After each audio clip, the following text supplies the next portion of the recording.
Hello all, welcome to Public Cloud Design Tips and Tricks. Today's topic will again discuss about Azure microservice pattern. The problem statement is same, how to achieve time to market and enhance velocity of feature development. In the last session, we have already discussed why a microservice and its effects.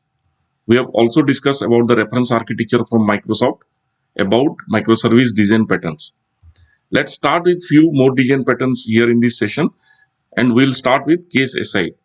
So CacheAside is a design pattern that is meant for applications that heavily rely on data store operations.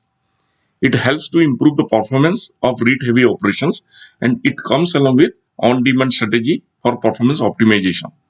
So whenever you use CacheAside design pattern, you'll always come across two strategy: read through and write back. Whenever you use CacheAside, there are three parties always involved: the consuming application, data store, and the case between application and data store. Okay. Now in a read through, what happens is when a consuming application request for a data from the data store, the request always goes to the case first. Okay. If the data is not available in the case itself will connect to the data store, fetch the data and store in the case memory. And from the subsequent operation, the consuming application get the same data from the case.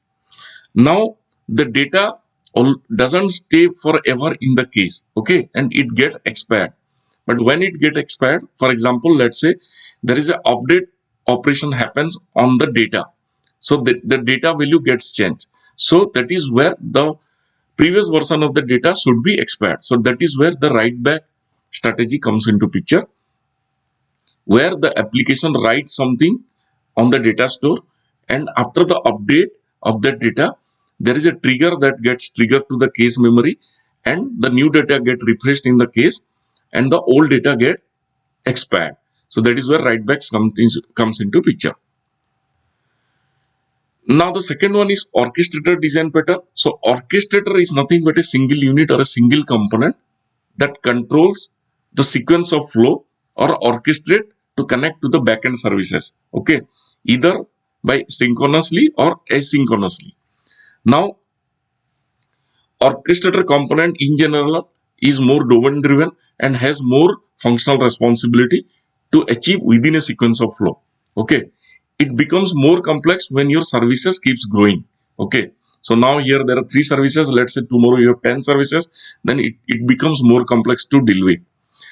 But and as a result of that, it always adds more coupling to a single component, and it becomes more fat. Okay, so that is the orchestrator component.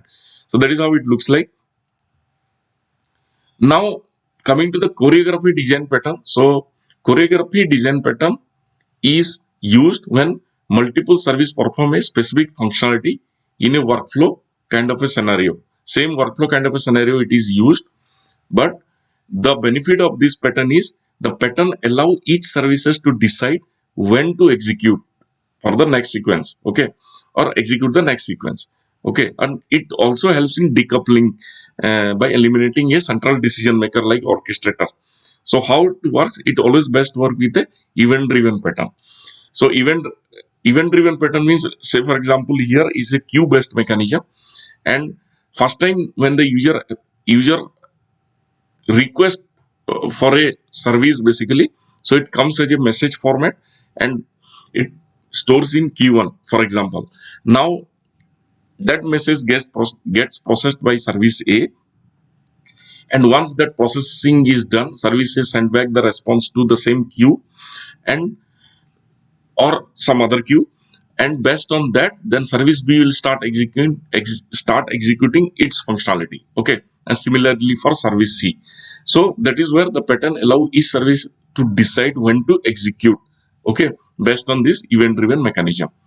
So the benefit of this one is, again, it helps in decoupling by eliminating a central decision maker. We already discussed in orchestrator pattern. So that is what is choreography. Now this is a most important design pattern, circuit breaker. So circuit breaker is used mostly when connecting to backend services which are normally fail and again recover. Okay. Now it is used to improve the stability of end-to-end microservice chain. It helps to prevent load increasing to backend in case of failure. I will explain how it works. And it provides a in-hell window to backend service to recover. Okay, how it looks like? It always acts as a proxy or a middleware component in front of a backend service. Okay, now the proxy in theory can be implemented as a state machine. Okay, now if you see the diagram, there are three states: closed, open, and half open. Now, what is a closed state? Say, for example, in this kind of a scenario, you have a consuming application, you have a proxy or middleware, and then there is a backend service. Okay, now let's say everything is working fine, backend is running fine, everything. Then consuming application will request to the middleware connect to the backend provide the response to middleware, and middleware provide the response to the consuming application. Everything is fine. So this is a closed scenario. Okay, so it's a closed circuit, like in electrical circuits, it is like a closed circuit. Now, what is an open strategy? Let's say due to any reason the backend service fails. Okay, so what will happen? The request will come to the middleware. Middleware will try to connect to the backend, and then it will not get a response from the backend due to failure. So it will keep on retrying. Okay, so when that retrying value comes to a threshold, let's say a timeout value, then the middleware will provide a response to the client saying an error message, something wrong happens. So that is kind of an open scenario where it never gives a response from the backend. Okay. Now, what is a half open scenario? Let's say if you divide the time out period to T1 and T2, and T1 is the retry time, and T2, in the T2 it gets recovered. Let's say the backend service start again working in that recover period, then that is a half open scenario. And once it is recovers, that again leads to a closed scenario. So after that particular retry and recover, the consuming application will start getting response with the help of middleware. So that is the half open scenario. So that is how it works. Now, how how the middleware how the middleware helps to prevent load increasing is, if the backend is not working, then the request that is coming to the backend services is now checked by the middleware. So middleware will never send the request to the backend services, and it prevents a in-hell window to the backend service to recover. So that is where it works actually. Okay. So that is all about circuit breaker. And in normal microservice architecture, when we are working with containers, many a times containers doesn't work.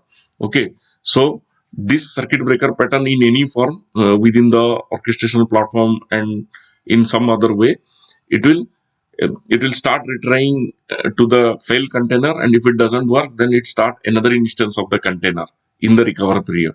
Okay, so that is where it start again giving response back to the consuming application. Okay, so that is how it works in a microservice umbrella. Now, what is a claim check design pattern? So claim is nothing but a reference ID. Okay, that is very important. Claim is nothing but a reference ID, and this kind of design pattern is always used in a message oriented architecture. Okay, and is useful when application deals with large messages to be processed. So whenever in the message oriented architecture the consuming application has large messages, okay, then this kind of a design pattern is always helpful. Okay, so what happens in this design pattern is the entire message payload, which is large in size, can be stored in an external data source, and the external data source in turn will return the reference ID, which is the claim that will move around sender to receiver. Okay, so here in this example, let's say there is a message coming to the sender. The sender keeps the payload into the data store and send a reference ID to the messaging platform. Receiver receive that message ID. With that message ID, it retrieve that particular payload from the data store, process it, and then delete it. So that is how it works. So a proper lifecycle management to be handled to parse the message after processing, and this should only be designed to handle large message processing. So that is important. So that is how claim check works. Now, Now, if you want to know more about it, always refer the link from Microsoft to get more into it. In subsequent session, again, we'll discuss more design pattern. That's it for the day. Thank you and have a good day.